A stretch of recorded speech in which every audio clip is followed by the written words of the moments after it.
The whole church froze when Elijah pulled his mistress into his arms and kissed her in the middle of prayer.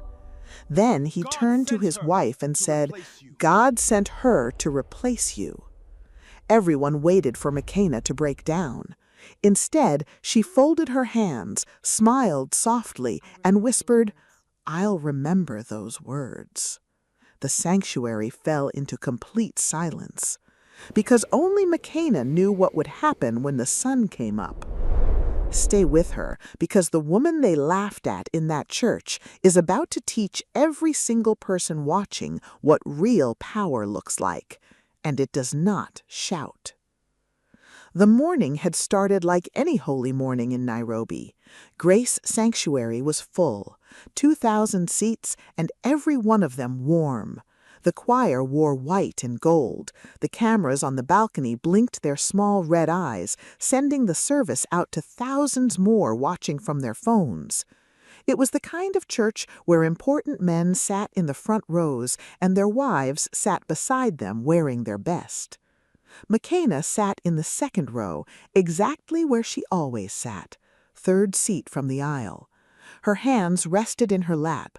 Around her neck hung a thin gold pendant, old and simple, the kind of thing a person only keeps because of who gave it to them. Her husband, Elijah, stood near the front, tall, expensive suit, the confident smile of a man the whole city believed in. Elijah built things, apartments in Kilimani, offices in Upper Hill. Everyone knew his name, everyone shook his hand, and everyone believed the money behind that hand was his. That was the first thing they were all wrong about. It would not be the last. The pastor called the church to prayer. 2,000 heads bowed, and in the middle of that holy silence, Elijah did something no one was ready for. He reached to his side, took the hand of a young woman named Njeri, and pulled her close. Njeri was beautiful in the loud way that turns heads, younger than Micaiah, dressed in red inside a house of white. And when Elijah kissed her, right there in the middle of the prayer, a gasp moved through the front rows like a wave. Heads lifted, eyes opened, the organ stumbled and went quiet. Elijah did not let her go. He held Njeri by the waist and looked straight at his wife. "Micaiah," he said, calm. That was the cruelest part. He was not shouting. He wanted the room to hear every word. "God sent this woman to replace you." Somewhere in the church, a woman covered her mouth, but Elijah was not finished. "Look at you," he said, and now his lip curled, "sitting there like a piece of furniture, quiet, dry, boring. You have been boring me for 10 years, Micaiah. This woman gives me life. You just take up space." The words landed on the room like cold water.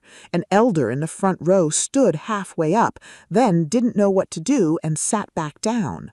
A murmur of shame ran through the pews. "Is he mad? In the house of God?" one old woman whispered.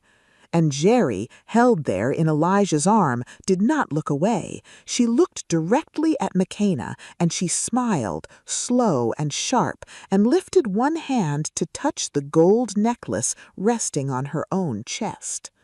Micaiah's eyes went to that necklace, and for one small moment, so small that only the camera caught it, something crossed her face, because that was her mother's pendant. Now the whole church was watching Micaiah, waiting. This was the moment, they thought, when the wife breaks, when she screams or throws something or falls weeping so the ushers carry her out. That is what humiliation is supposed to do to a woman. Micaiah stood. The room held its breath. She smoothed her dress, lifted her hand, and touched the empty place at her own throat where the pendant used to hang. And then she smiled, softly, the way a woman smiles when she has already made a decision and is only waiting for the world to catch up. She looked at her husband, she looked at the woman wearing her dead mother's gold, and she said only 4 words, quiet enough that the microphones almost missed them. "I'll remember those words." Then she picked up her handbag, turned, and walked out of the sanctuary. Not fast, not crying, she walked the way a queen walks out of a room she has decided to leave. And the silence she left behind was worse than any scream, because everyone suddenly felt it. That was not the walk of a woman who had lost. That was the walk of a woman who knew something. McKenna sat very still in the dark. A lesser woman would have driven to Mombasa that night, screamed down the phone, thrown his clothes in the street. McKenna closed the laptop. She sat in the dark for a long time, and slowly something in her that had been bent for years began to straighten. She thought of her mother's hand on the hospital blanket, "Never sign your name away."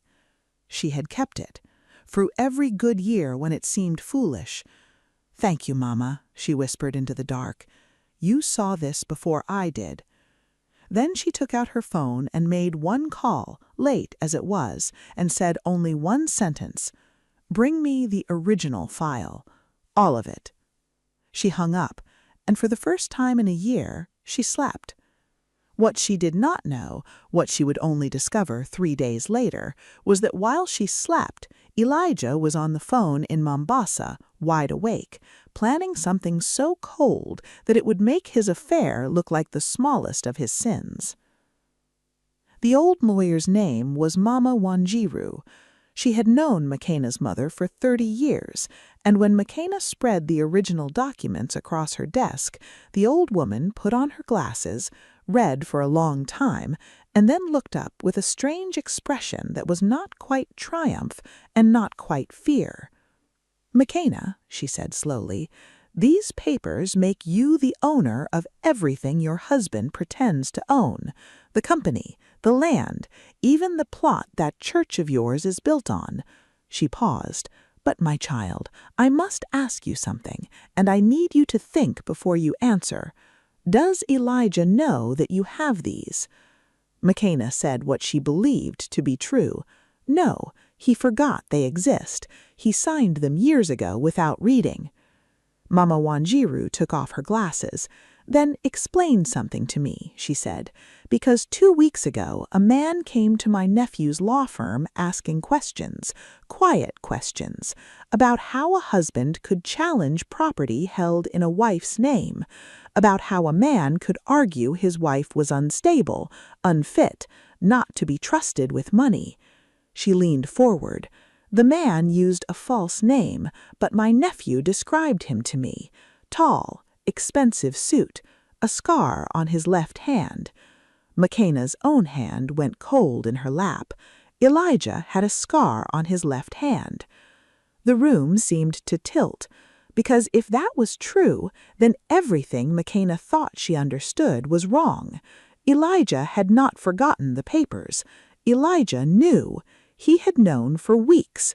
And a man who knows his wife secretly owns everything does not humiliate her by accident in front of 2,000 people and a live camera. He does it on purpose. Mama Wanjiru said it before McKenna could. "Child," she said quietly, "he is building a story.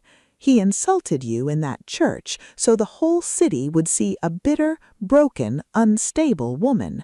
So that when you finally stand up and say, 'This is all mine,' everyone will say, 'Ah, that poor mad woman,' saying anything to hurt the husband who left her. He is not planning to leave you empty by accident. He is planning to steal everything you own and make the world believe you are crazy for objecting." The silence in that office was the loudest thing McKenna had ever heard. She had thought she was fighting a cheating husband. She was fighting a strategist, and he was 3 moves ahead. That night, McKenna did not sleep either, but she did not cry and she did not panic. She sat at her kitchen table with a cup of tea going cold, and she thought, the way her mother had taught her to think, slowly and all the way to the end. If Elijah was building a story, then paper alone would not save her. He could forge paper. He could hire a crooked advocate to swear her signature was false, to produce documents of his own. In a courtroom, it would become his word against hers, his forged papers against her real ones, and he had already spent weeks poisoning the well by making her look unstable in front of the whole city. She needed something paper could not argue with. She needed him, in his own voice, saying what he was really doing. And so McKenna did the last thing anyone expected of the quiet wife. She stopped running from the trap. She walked into it, smiling. The next morning she came down to breakfast soft and warm, and she apologized to Elijah. She told him she had overreacted in the church, that she had been embarrassed, but she understood now, that she only wanted peace, that she would sign whatever he needed if it meant they could separate without war. She watched something flicker across his face. Satisfaction. He thought she was breaking exactly on schedule. "I always knew you were a sensible woman," he said. And he actually smiled at her, the old smile, and it took everything in McKenna not to let her face change. Because she was not being sensible. She was setting bait. And Elijah, the great strategist, had just leaned toward it.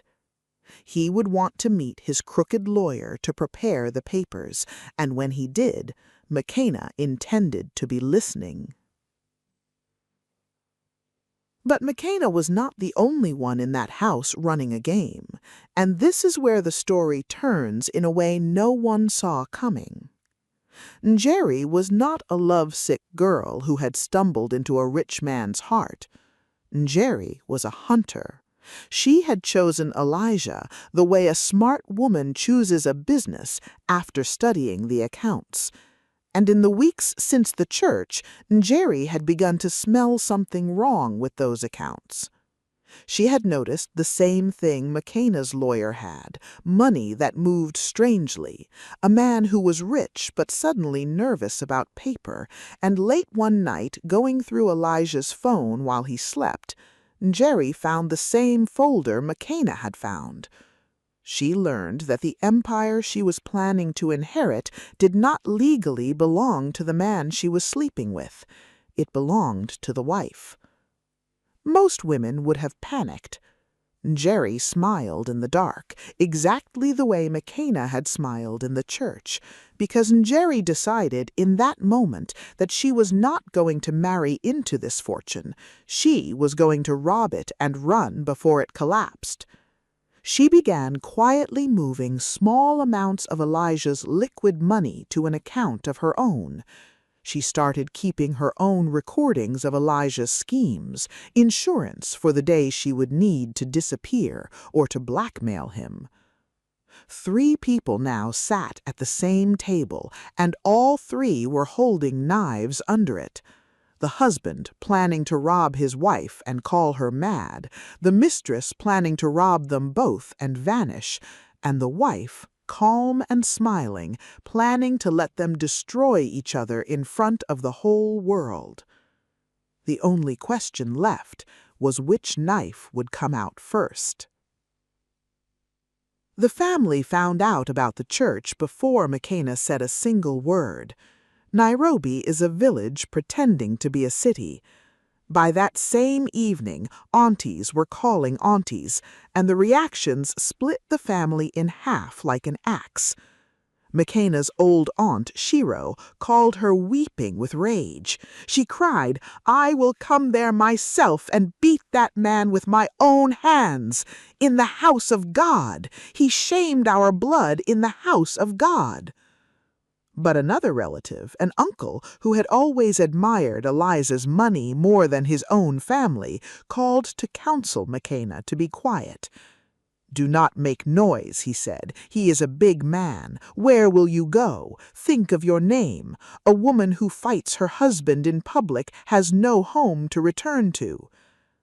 And Nima, her own sister, called with false tears in her voice, offering comfort with one hand, while McKenna now knew the other hand was holding Elijah's money. That was the hardest performance of McKenna's life. To hold the phone and hear her sister lie to her with such tenderness, and to answer gently, "Thank you, Nima. I don't know what I would do without you."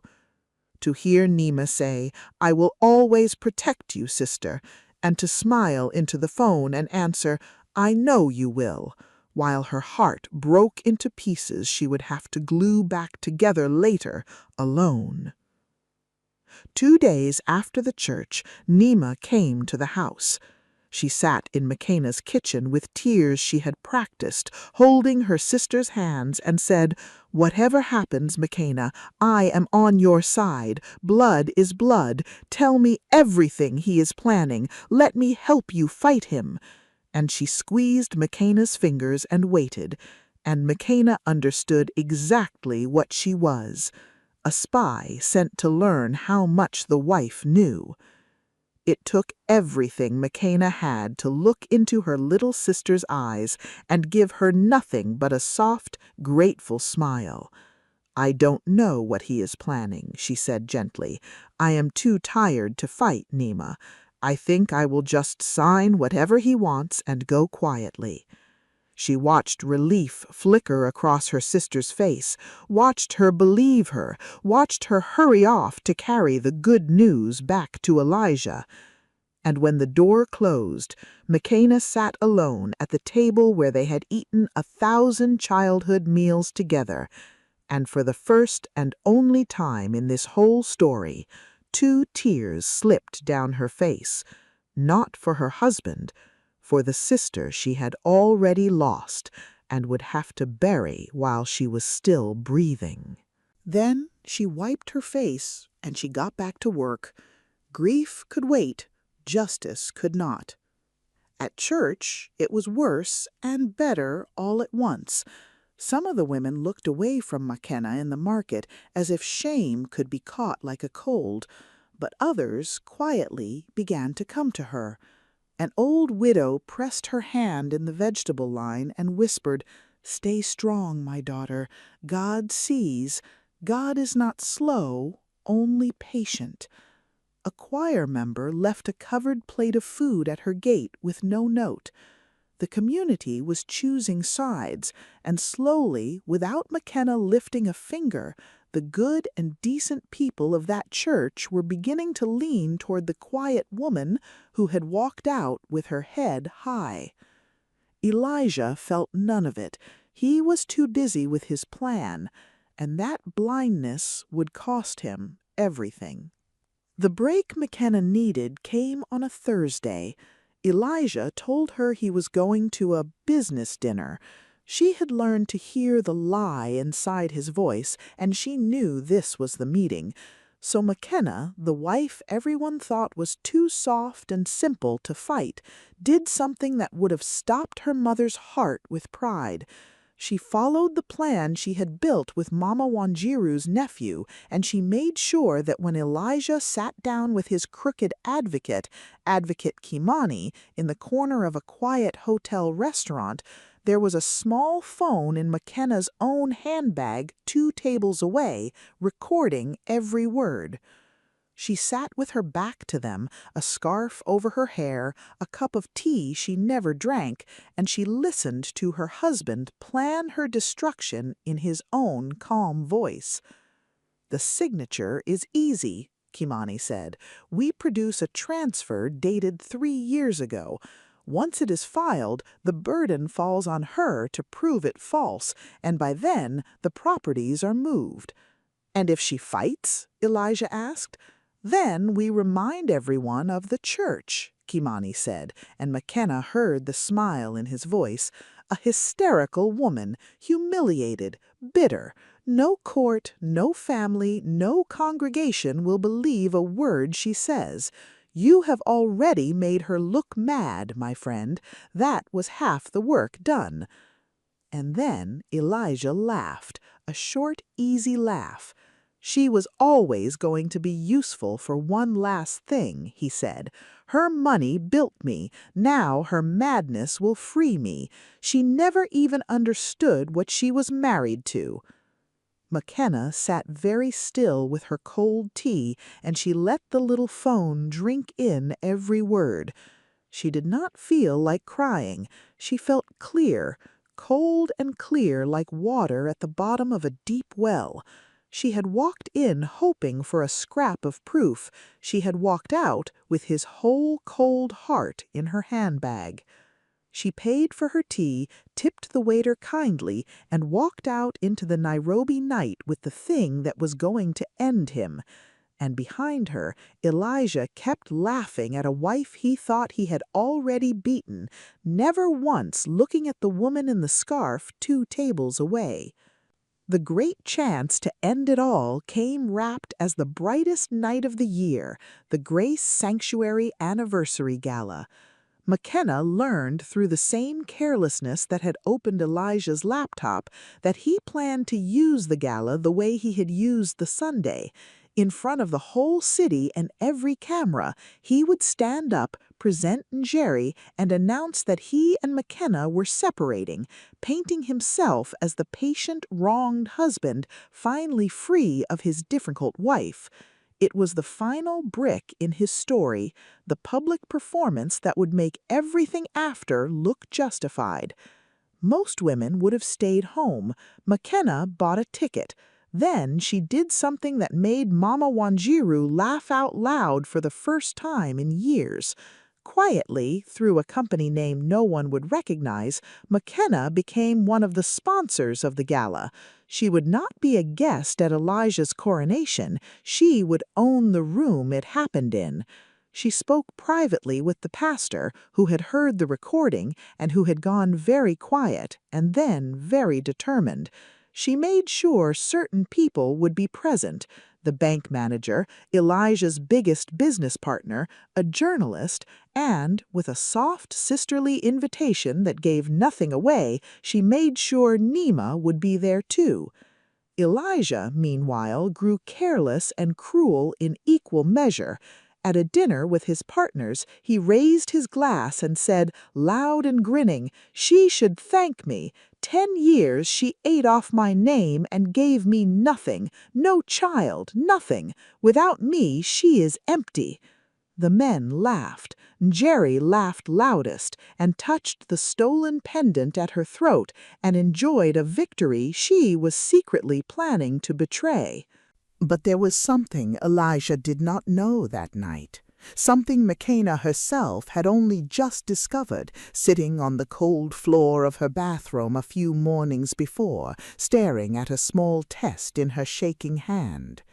After 10 years, after every cruel word about a dry, empty woman, McKenna was pregnant. She told no one. She folded the secret up small and put it away next to the recording and her mother's memory. It was not a weapon. It was the reason, and she would decide when the moment came whether the world ever learned it at all. 3 days to the gala, McKenna took out her small notebook, read the 4 words in it one more time, and closed it. She was ready. All 3 of them were walking toward the same bright room, each carrying a knife, and only one of them knew where all 3 knives were. There is a moment before the truth comes out when the air in a room begins to change and people cannot say why. In the days before the gala, the people around Elijah began to feel it. The bank manager walked past his outstretched hand and greeted McKenna first. "Madam," he said, with a small, careful bow. A contractor greeted her by accident as Madam Owner, then went pale and hurried off. A deal that should have closed easily suddenly stalled, and a partner who always returned Elijah's calls stopped returning them. Elijah felt the ground shifting and could not see why. It made him grip Njeri tighter and boast louder, the way a frightened man does. And one night he came home and found McKenna reading quietly, calm and warm, and something in her peace unsettled him to his bones. "You seem happy lately," he said, almost like an accusation. McKenna looked up and smiled. "I am," she said simply, and went back to her book. Elijah stood in the doorway of his own house, feeling for the first time like a guest in it. He did not sleep that night. And Jerry felt it too. She noticed the new careful respect in the way important people looked at McKenna, and her own sharp smile began coming back to her unanswered. And in Jerry, being who she was, moved up her own timeline. She quietly finished draining the account she had been skimming, packed a single bag, and hid it. She decided she would stay for the gala, watch the fireworks, and be on a plane before the smoke cleared. What Jerry did not know was that the woman she had underestimated had already learned exactly what she was planning, because a hunter always recognizes another hunter, and McKenna had been watching Jerry as closely as she watched them all. The night of the gala, the great hall glowed with gold and white, and the whole city that mattered was there. Business leaders, church elders, the cameras from that first terrible Sunday were back, red lights blinking, sending the evening out live to thousands of watching phones. Elijah arrived like a king, and Jerry on his arm in a gown the color of blood, the gold pendant bright against her skin. McKenna arrived quietly, in deep, simple elegance, and took a seat near the front, alone, calm, hands folded. The evening moved through its songs and speeches, and then Elijah arose and asked the pastor for the microphone to share something from his heart. The pastor, who had listened to a certain recording 3 times, glanced once at McKenna. McKenna gave the smallest nod. The pastor handed Elijah the microphone. Elijah's smile flickered. "McKenna, this is not the time." "You wanted the whole city to watch tonight," she said gently, walking to the front. "So did I." She lifted a slim folder into the light, and she moved fast because she knew paper alone was a weak weapon. "Many of you honored my husband for building all of this, the apartments, the offices, the land this church stands on, which he so generously donated." She laid 3 documents on the long table. "But the company is registered in my name, the land is in my name, and the ground beneath this very church was bought with my mother's inheritance. It was never his to give." The room began to roar, then hush. Elijah's face was working fast. "Those are old papers," he said quickly, and McKenna heard the strategy click into place right on schedule. "Forgeries! My wife is not well. Everyone here saw it. She has been unstable for months. She will say anything." "I know," McKenna said calmly. "You worked very hard to make them believe that. So I brought something papers cannot argue with." And she reached into her bag and she set a small phone on the table beside the documents, and she pressed play. Elijah's own voice filled the sanctuary, clear, cold, unmistakable. She was always going to be useful for one last thing. Her money built me. Now her madness will free me. She never even understood what she was married to. And the crooked advocate's voice answering, laying out the forgery, the plan to steal, the plan to call her mad. The great hall went completely, utterly silent, the kind of silence that has weight. 2,000 people and not one breath. Elijah stood frozen, his own voice still ringing off the high ceiling, condemning him in front of everyone he had ever tried to impress. The story he had spent weeks building did not just fall, it fell on him. But McKenna was not finished. She turned slowly to Njeri. "And you," she said softly. Njeri lifted her chin, still defiant, still calculating, already reaching for the door in her mind. "You should run now," McKenna said, almost kindly, "while there is still money in that account you emptied last week.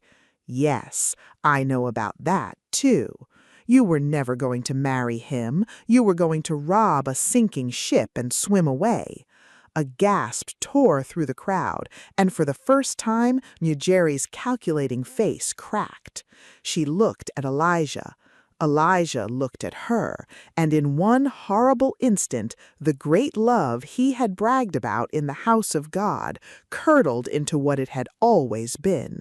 A thief and a con artist, each realizing the other had been the mark.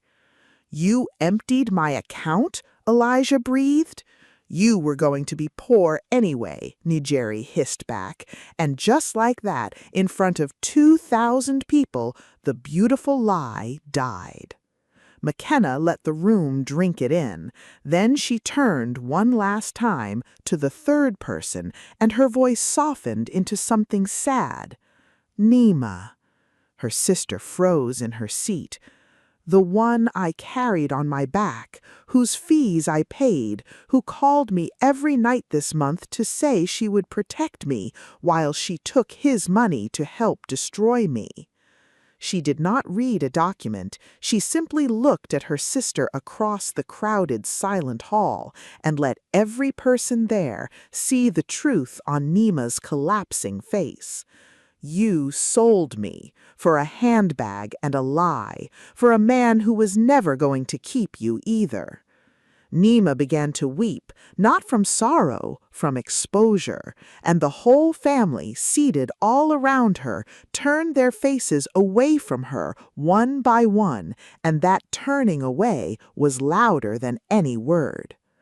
Elijah stood alone in the wreckage of his own performance, the microphone dead in his hand, watching his empire, his mistress, his story and his name dissolve together in front of a blinking red camera light.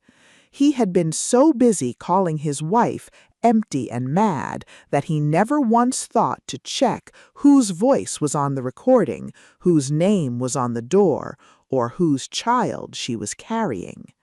That last one she had not yet said, and she looked at him for a long moment, deciding whether he deserved to know at all. A man's whole world can take 10 years to build and 10 days to fall. Elijah's fell faster than that.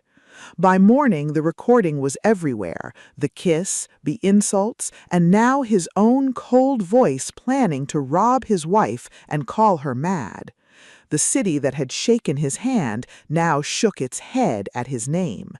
The bank froze his access, his partners walked. The corrupt advocate, Kimani, was reported to the Law Society and dragged down beside him. And the deals, the projects, the borrowed shine, all of it fell away because the foundation was never his. Njeri did not even wait for the fall. She was gone before the sun rose, to the airport, to the account she had emptied, chasing the next full pocket. But there is a justice that finds the clever ones too. At the airport, her single hidden bag was flagged, and questions were asked about money that did not belong to her, and the plane left without her. The last anyone heard, Njeri was tangled in her own web of borrowed names and stolen shillings, running from more people than she could count. The hunter had finally been hunted. And Nima fell hardest in the way that matters most. The family closed around the truth like a fist. Aunties who had praised her would not take her calls. She became a warning told quietly at family gatherings, the sister who sold her own blood. She had traded a lifetime of love for a few months of money, and now she had neither. Elijah came to McKenna only once. He waited outside Mama Wanjiru's office, and when McKenna came out, there was nothing left in his face, none of the confidence, none of the strategy. "McKenna," he said, and his voice shook. "Please, I made a mistake. We built this together." He reached for her hand. She looked at him without anger. That was the thing that finished him. She had nothing left for him, not even that. "We did build it together," she said quietly. "I remember every night. but you stood in the house of God and called me empty and mad, and you planned it all in cold blood. A man does that only to something he never really saw." She took her hand back gently. "You did not lose me tonight, Elijah. You lost me the day you decided I was a thing to be used. It only took you until now to notice." And she walked past him to her car, but at the door she stopped and turned and looked at him one last time, and she decided he did deserve to know, because the cruelest thing she could do was let him carry it forever. "You called me a dry woman, empty, in front of the whole city." She let the silence stretch. "I am carrying your child, Elijah, a child you will watch grow up from across a street. That is the family you threw away in the house of God to hold the hand of a thief." And she got in her car and drove away and left him standing on the pavement with the full, unbearable weight of everything he had done, understanding at last, far too late, exactly what he had thrown into the fire. 9 months later, the rain came soft over Nairobi. McKenna did not keep the grand house. She sold it. With what was truly openly hers now, she built something new on one of her mother's original pieces of land. Not apartments, a foundation and a business together, a place that trained young women with no money and no connections, taught them a trade, and set them into the world knowing their own worth.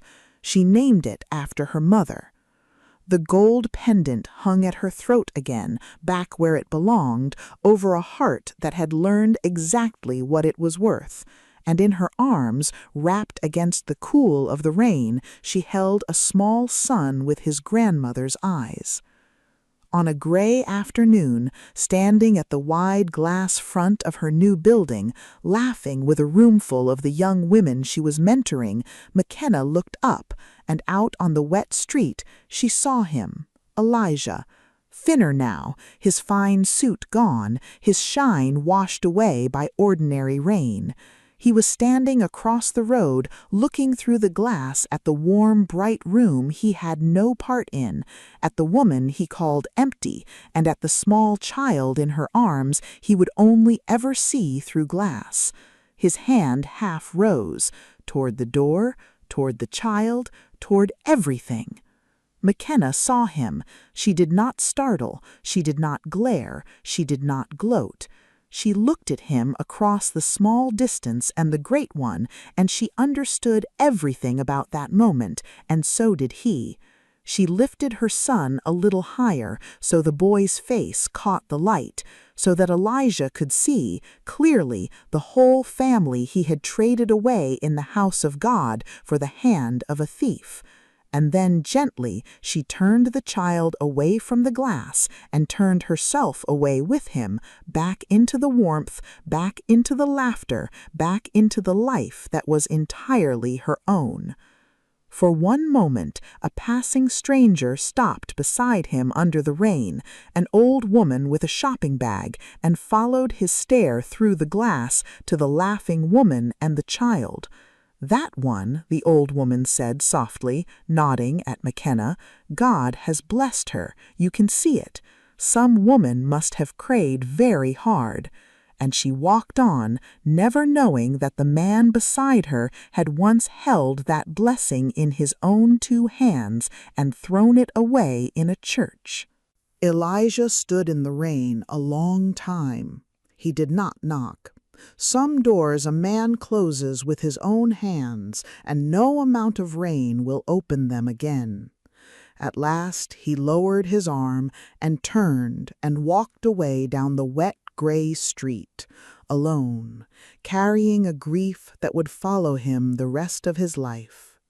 The empire he could learn to live without, the sun behind that glass he never would. The next morning the sun came up over the city, gold and clean, and Makena stood on the front steps of her own company, her mother's pendant catching the early light, her son asleep against her shoulder, watching a line of young women walk in through the doors she had opened for them, ready to become everything the world had told them they could not be. She had built the table, and in the end she simply took it home. Not for revenge, not even for justice, for the small warm weight breathing softly against her neck, and for every quiet woman out there who had ever been told she was nothing. If you have ever been underestimated, if anyone has ever called you empty and been wrong, share this story tonight with someone who needs to hear it. And stay close, because somewhere out there right now there is another quiet soul the world has counted out, holding her own secret, about to stand up and shock every single person who thought she had nothing. A woman who knows her worth does not fight for a seat at the table. She quietly remembers she built the table, and one day, without ever raising her voice, she simply takes it home.